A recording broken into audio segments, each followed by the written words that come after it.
Hello viewers, నేను మరికొత్త టాపిక్తో మీ ముందుకు వచ్చాను. Overseas education. సో చాలామంది స్టూడెంట్స్కి అబ్రాడ్కి వెళ్ళి చదువుకోవాలి, ఇండియాలో అండర్ గ్రాడ్యుయేషన్ అయిపోయిన వెంటనే అబ్రాడ్కి పోస్ట్ గ్రాడ్యుయేషన్ కోసం వెళ్ళాలి, అక్కడే ఒక మంచి జాబ్ సంపాదించాలి, ఫ్యామిలీకి ఒక ఫినాన్షియల్ సపోర్ట్ ఇవ్వాలి అని చాలామందికి ఉంటుంది. కానీ వాళ్ళకి ఎలా అబ్రాడ్ ఎడ్యుకేషన్ గురించి, అంటే ఎలా వాళ్ళకి అప్లై చేయాలో తెలీదు. ఏ యూనివర్సిటీస్కి వాళ్ళు వెళ్ళాలి, అక్కడ ఎడ్యుకేషన్ ఆ యూనివర్సిటీస్లో ఎలా ఉంటుంది అనేది తెలీదు, వీసా ప్రాసెస్ గురించి తెలీదు. కాబట్టి కొంతమంది మాత్రమే వెళ్తున్నారు, కొంతమంది ఈ ప్రాసెస్ తెలియకుండా అలాగే ఉండిపోతున్నారు. అందుకని చెప్పేసి ఈరోజు మీ మధ్యకి మాధవి వినుకొండ గారు వచ్చారు, ఐకియా కన్సల్టింగ్ వనస్థలీపురం నుంచి. సో నేను పంచుకోబోయేటటువంటి ఈ విషయాలన్నీ కూడా మీకు ఉపయోగపడతాయి. ఫర్దర్గా ఎవరైతే అబ్రాడ్కి వెళ్ళి చదువుకోవాలి అని అనుకుంటున్నారో సో వాళ్ళందరికీ కూడా ఈ ఇన్ఫర్మేషన్ యూస్ఫుల్ అవుతుందని నేను కోరుచున్నాను. సో మన మధ్యలోనికి మేడంని ఆహ్వానించేద్దాము. Hello Madhavi madam. Hello Saritha గారు. సో ఈరోజు మనకి అబ్రాడ్ ఎడ్యుకేషన్ గురించినటువంటి సమాచారాన్ని స్టూడెంట్స్కి అందించాలని మేము కోరుచున్నాము. కాకపోతే చాలామంది స్టూడెంట్స్కి ఎలా ఉంటుంది అంటే వాళ్ళకి కళ ఒకటి, అబ్రాడ్కి వెళ్ళి చదువుకోవాలి. సో అక్కడ అబ్రాడ్కి వెళ్ళి చదువుకోవాలి అని అంటే వాళ్ళు ఎలా ప్రిపేర్ అవ్వాలి, సో ఈ వీసా ప్రాసెస్ ఎలా చేసుకోవాలి, ఏ యూనివర్సిటీస్కి అప్లై చేయాలి, ఎలాంటి కోర్సెస్ ఏ యూనివర్సిటీస్లో అవైలబుల్గా ఉంటున్నాయి, వాళ్ళు ఇండియాలో అండర్ గ్రాడ్యుయేషన్ చేస్తున్న ఆ కోర్స్కి రిలేటెడ్గా వాళ్ళు ఫర్దర్గా ఏం చేయాలి అనేది చాలామందికి ఐడియా ఉండదు. సో అలాంటి వాళ్ళ కోసం మీరు ఏం చెప్పాలి అనుకుంటున్నారు? అంటే మామూలుగా మీరు వచ్చేసి వీసా కన్సల్టెన్సీ సర్వీసెస్ కదా, వీసా ప్రాసెస్ అంటే మీరు స్టూడెంట్స్కి ఏమేమి సర్వీసెస్ ప్రొవైడ్ చేస్తారు అండ్ ఛార్జెస్ ఎలా ఉంటాయి, అబ్రాడ్ ఎడ్యుకేషన్కి ఎలా అప్లై చేసుకోవాలి? ఓకే, సో ఫస్ట్ స్టూడెంట్ మా దగ్గరికి వచ్చినప్పుడు మేము అసెస్మెంట్ చేస్తాము. అంటే స్టూడెంట్ ఎడ్యుకేషన్ బ్యాక్గ్రౌండ్ ఏంటి, ఏ కోర్స్ కంప్లీట్ చేశాడు అండర్ గ్రాడ్యుయేషన్లో, అండ్ తన మార్క్స్ ఎలా ఉన్నాయి, తన పర్సంటేజ్ ఎలా వచ్చింది, అండ్ తనకి రిలేటెడ్ కోర్సెస్ ఏ కంట్రీలో చేస్తే బెటర్ ఆపర్చునిటీస్ ఉంటాయి ఫ్యూచర్లో, అండ్ తనకి నిజంగా అంత ఫైనాన్షియల్ సపోర్ట్ కానీ ఫండ్స్ కానీ అరేంజ్ చేసుకోగలుగుతాడా లేదా. సో ఇలాంటివన్నీ మేము క్యాలిక్యులేట్ చేసి దాన్ని బట్టి మేము ఫస్ట్ కంట్రీ అనేది డిసైడ్ చేస్తాం. సో కంట్రీ అనేది ఒకసారి సెలెక్ట్ అయిన తర్వాత తనకి రిలవెంట్ కోర్సు ఏ యూనివర్సిటీలో ఉంది, ఏ యూనివర్సిటీలో అప్లై చేస్తే తనకి స్కాలర్షిప్స్ వస్తాయి, ఆర్ ఏ యూనివర్సిటీలో చదివితే తనకి తర్వాత ఫ్యూచర్లో ఆపర్చునిటీస్ ఎక్కువ ఉంటాయి. సో ఇలాంటివన్నీ మేము తర్వాత సజెస్ట్ చేస్తాం. అండ్ నెక్స్ట్ ఏ ఎగ్జామ్స్ తను ప్రిపేర్ అవ్వాలి, ఏ డాక్యుమెంట్స్ క్యారీ చేయాలి, అంటే మనం యూనివర్సిటీకి అప్లై చేయాలంటే ఫస్ట్ నుంచి లాస్ట్ వరకు కంప్లీట్గా డాక్యుమెంట్ సెట్స్ ఏమేమి కావాలనేది మేము ముందే చెప్తాము. సో దట్ వాళ్ళు వాళ్ళ ఎడ్యుకేషన్ కంప్లీట్ అయిపోయే లోపు అవన్నీ గ్యాదర్ చేసుకుంటారు. సో ఎప్పుడైతే స్కోర్స్ రావడం కానీ లైక్ ఇంగ్లీష్ ప్రొఫిషియన్సీ కావాలి, ఎనీ ఇంగ్లీష్ స్పీకింగ్ కంట్రీకి మనం అప్లై చేయాలి అంటే వాళ్ళు ఇంగ్లీష్ ప్రొఫిషియన్సీ టెస్ట్ రాయాల్సి వస్తుంది. ఫర్ ఎగ్జాంపుల్ యూఎస్కి వెళ్ళాలి అంటే ఇంగ్లీష్ ప్రొఫిషియన్సీతో పాటు జిఆర్ఈ కూడా అడుగుతారు. సో ఇలా రిక్వైర్మెంట్స్ అనేవి చేంజ్ అవుతుంటాయి కాబట్టి మేము ముందే ప్రిపేర్ చేసి పెడతాం. సో వన్స్ వాళ్ళు అన్ని టెస్ట్లతో రెడీగా ఉన్నప్పుడు మేము అప్లికేషన్ ప్రాసెస్ అనేది స్టార్ట్ చేస్తాం. ఓకే, విద్యార్థులు చదువుకోవడానికి ఎలాంటి దేశాలు అనుకూలంగా ఉంటాయి అంటారు? జనరల్గా మన దగ్గర ఎక్కువ డిమాండ్ ఉన్న కంట్రీస్ మాత్రం USA, Canada, UK, Australia, Ireland, Germany ఇలాంటి కంట్రీస్. ఎందుకంటే ఇంగ్లీష్ స్పీకింగ్ కంట్రీస్కి వెళ్ళడం అనేది కొంచెం ఈజీ, అంటే easy in the sense like మీరు వెళ్ళినా కూడా సర్వైవ్ అవ్వడానికి కానీ, మీరు అక్కడ పార్ట్ టైం చేయడానికి కానీ, ఫుల్ టైం చేయడానికి కానీ ఈజీగా ఉంటుంది. సో అదర్ కంట్రీస్కి వెళ్తే లాంగ్వేజ్ అనేది ఒక బ్యారియర్ అవుతుంది ఫర్దర్గా. ఓకే, ముందే మీరు స్టూడెంట్స్ లాంగ్వేజ్ నేర్చుకొని వెళ్తే ప్రాబ్లం లేదు, లేదంటే ఇంగ్లీష్ స్పీకింగ్ కంట్రీస్కి వెళ్ళడం బెటర్ ఆప్షన్. ఓకే, స్టూడెంట్కి సరైన విశ్వవిద్యాలయాన్ని ఎంచుకోవడంలో ఏ విధంగా మీరు సహాయపడగలరు? స్టూడెంట్స్ యూనివర్సిటీ సెలెక్షన్ ప్రాసెస్లో ఏంటి అంటే లైక్ స్టూడెంట్స్కి ఎంత సిజిపిఏ ఉంటే దాన్ని బట్టి మనం యూనివర్సిటీ సెలెక్ట్ చేయగలుగుతాం. స్టూడెంట్కి టాప్ యూనివర్సిటీలో చదవాలని ఉన్నా కూడా తన పర్సంటేజ్ తక్కువ ఉంటే మాత్రం యూనివర్సిటీస్ యాక్సెప్ట్ చేయవు. కొన్ని కేసెస్లో ఒక స్టేట్మెంట్ ఆఫ్ పర్పస్ లాంటి డాక్యుమెంట్స్ హెల్ప్ చేస్తాయి, లేదంటే అడిషనల్ కరిక్యులర్ యాక్టివిటీస్ ఏమైనా ఉంటే అవి కూడా హెల్ప్ అవుతాయి.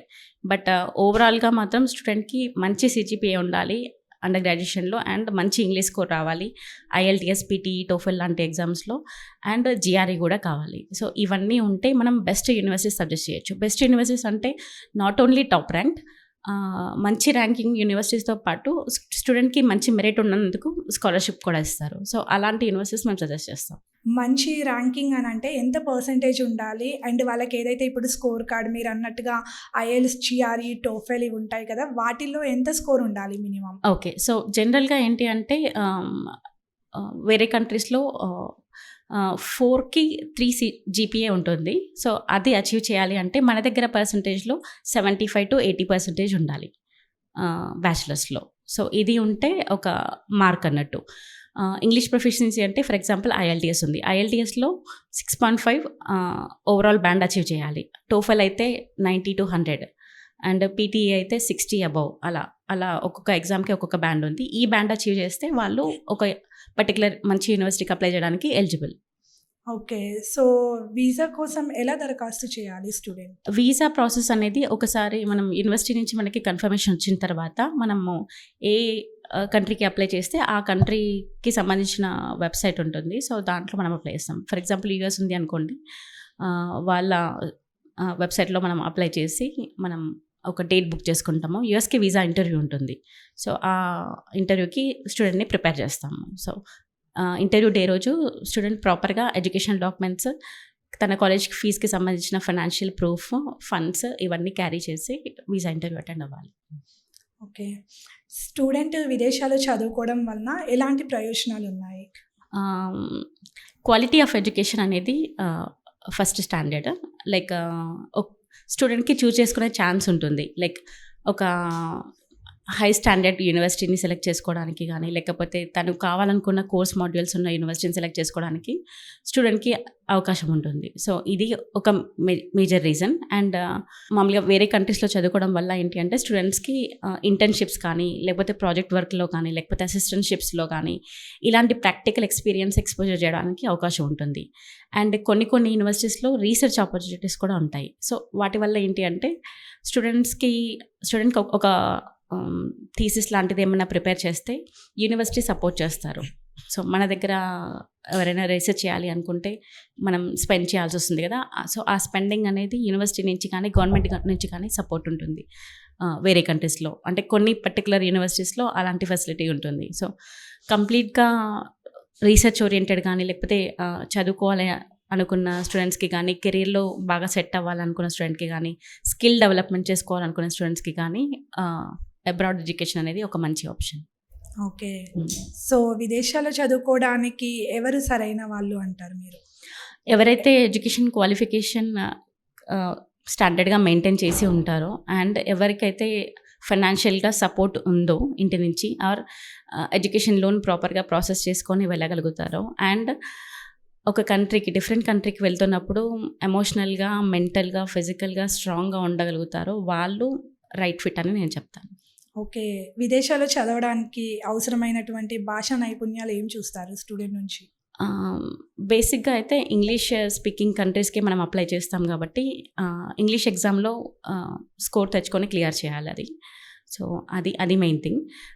జిఆర్ఈ, జిమాట్ అనేవి అదర్ టెస్ట్లు ఉంటాయి. సో అవి ఇంకొక requirement, not language. Okay, students సరైన యూనివర్సిటీని ఎలా ఎంచుకోవాలి? ఎంచుకోవడంలో మీరు వాళ్ళకి ఎలాంటి గైడెన్స్ ఇస్తారు?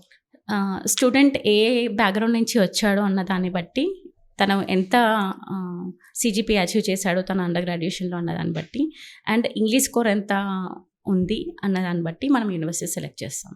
ఓకే, అండ్ కోర్స్ అవైలబిలిటీ కూడా ఉంటుంది. లైక్ తను కావాలనుకుంటున్న పర్టికులర్ కోర్స్ ఏదైనా, ఫర్ ఎగ్జాంపుల్ కంప్యూటర్ సైన్స్ ఉంటుంది, కంప్యూటర్ సైన్స్లో డిఫరెంట్ డిపార్ట్మెంట్స్ ఉంటాయి. సో అందులో ఒక డేటా సైన్స్ కావాలి, ఒక సైబర్ సెక్యూరిటీ కావాలి, ఒక ఇన్ఫర్మేషన్ టెక్నాలజీ కావాలి, ఆర్ బిజినెస్ అనాలిటిక్స్ కావాలి. ఇలా స్టూడెంట్ ఒక స్పెషలైజేషన్ అడిగితే ఆ స్పెషలైజేషన్ ఉన్న యూనివర్సిటీస్ని మేము ఫిల్టర్ చేస్తాం. ఓకే, సో విదేశీ విద్య కోసం ఆ దరఖాస్తు ప్రక్రియ ఎలా ఉంటుంది అనేది మీరేమైనా సజెస్ట్ చేస్తారా స్టూడెంట్స్కి? లైక్ ఎప్పుడైతే కౌన్సిలింగ్కి వస్తారో వాళ్ళకి మేము కంప్లీట్గా ఏ డాక్యుమెంట్స్ కావాలి, ఏ స్కోర్స్ తెచ్చుకోవాలి అని ముందే ప్రిపేర్ చేస్తాం వాళ్ళని.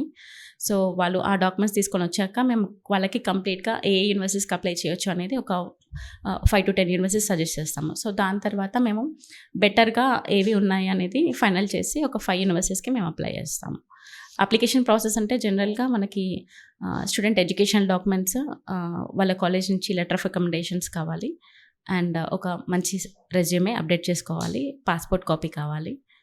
సో టెస్ట్ ఏదైతే ఇంగ్లీష్ ప్రొఫిషియన్సీ టెస్ట్ రాస్తారో ఆ టెస్ట్ స్కోర్ కావాలి. సో ఈ డాక్యుమెంట్స్ అన్నీ తెచ్చుకుంటే మనం అప్లికేషన్ అనేది యూనివర్సిటీకి సబ్మిట్ చేస్తాం. Application process online, like university website ఉంటుంది, వెబ్సైట్లో మనం అప్లికేషన్ సబ్మిట్ చేస్తాం.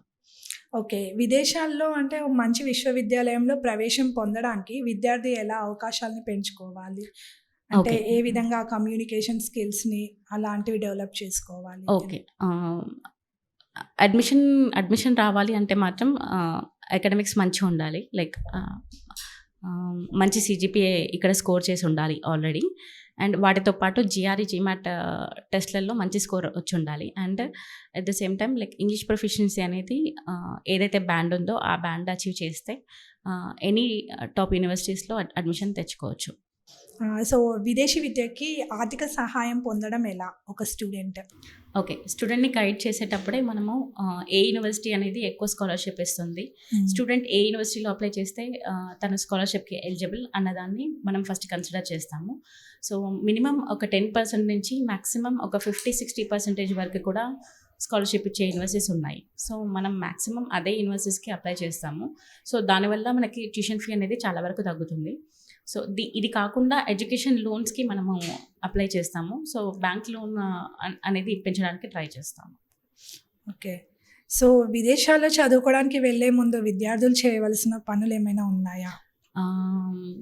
ఏ కంట్రీకి అయితే వాళ్ళు అప్లై చేద్దాం అనుకుంటున్నారో, ఏ కంట్రీలో అయితే చదువుదాం అనుకుంటున్నారో ఆ కంట్రీ గురించి వాళ్ళు పర్సనల్‌గా రీసెర్చ్ చేయాలి. అంటే అక్కడ రూల్స్ వేరు, మన రూల్స్ వేరు. సో అండ్ లాంగ్వేజ్ ఇంప్రూవ్‌మెంట్ అనేది ఇంకొక థింగ్. సో ఒక బేసిక్ హోంవర్క్ అనేది చేసుకుంటే అక్కడికి వెళ్ళిన తర్వాత ఇబ్బంది పడకుండా ఉంటారు. అంటే లైక్ సెల్ఫ్ డ్రైవింగ్ చేయడం లాంటివి, లేకపోతే ఏవైనా అప్లై చేసుకోవాలి అనుకుంటే లైక్ బ్యాంక్ అకౌంట్ ఇవ్వాలి అంటే ఏమేమి డాక్యుమెంట్స్ కావాలి. సో ఇలాంటి రీసెర్చ్ అన్నీ ముందే చేసి పెట్టుకోవాలి.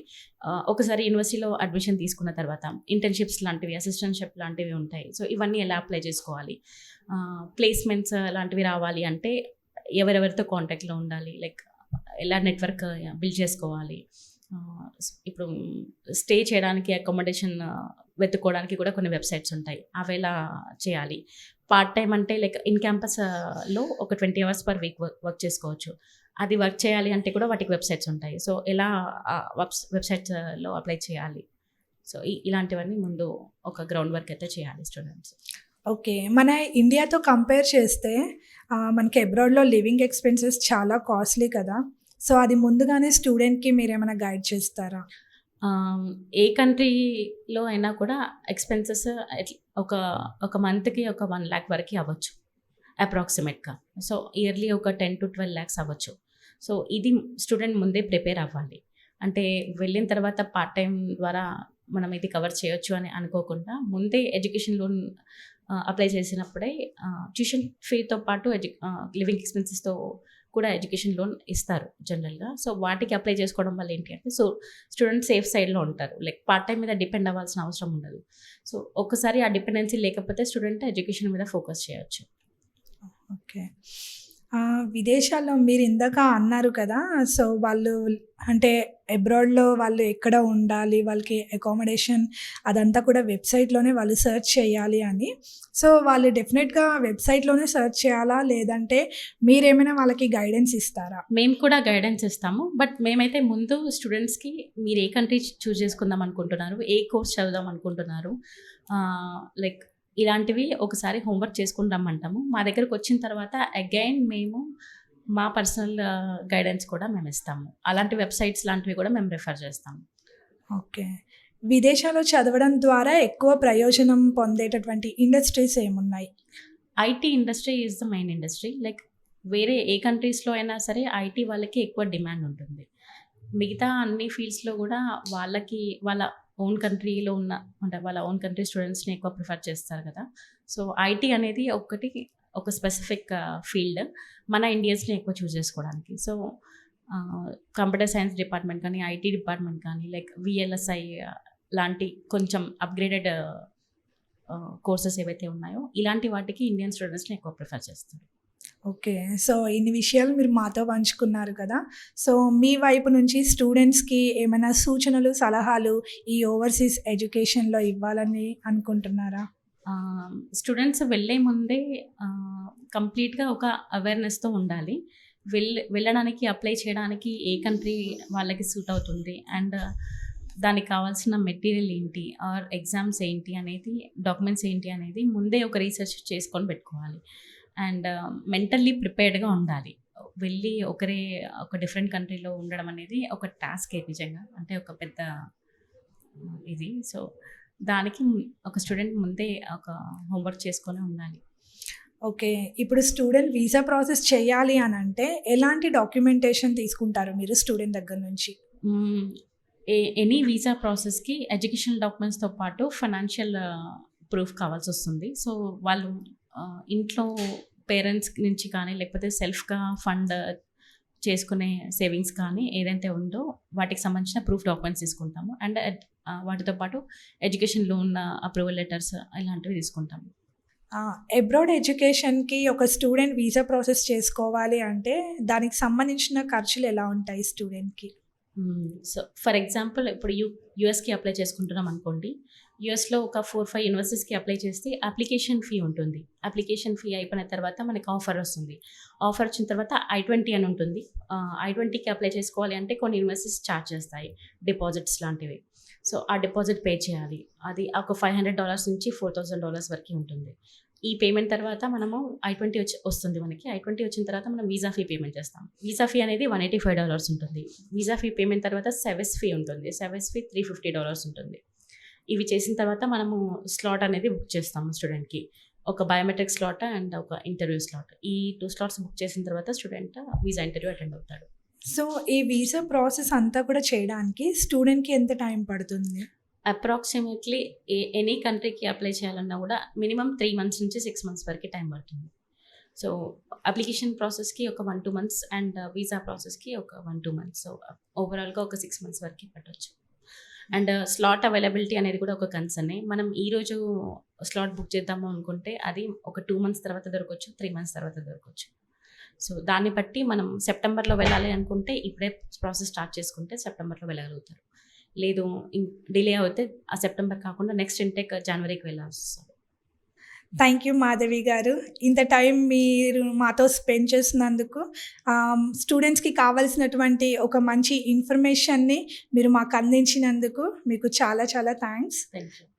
చూసారు కదా స్టూడెంట్స్, ఇంతవరకు ఏదైతే ఇన్ఫర్మేషన్ అబ్రాడ్ ఎడ్యుకేషన్ గురించి, వీసా ప్రాసెస్ ఎలా చేసుకోవాలి, అబ్రాడ్‌కి వెళ్ళి చదువుకునే స్టూడెంట్స్‌కి అక్కడ కావాల్సిన అకామిడేషన్ కానివ్వండి, అక్కడ కోర్సెస్ కానివ్వండి, తర్వాత ఎడ్యుకేషన్ అయిపోయిన తర్వాత జాబ్ ఫెసిలిటీస్ ఏ ఇండస్ట్రీలో ఎక్కువ ఉన్నాయో మీతో పంచుకున్నారు కదా మేడం గారు. సో, ఇవన్నీ కూడా మీకు ఉపయోగపడతాయని నేను ఆశిస్తున్నాను. Thank you.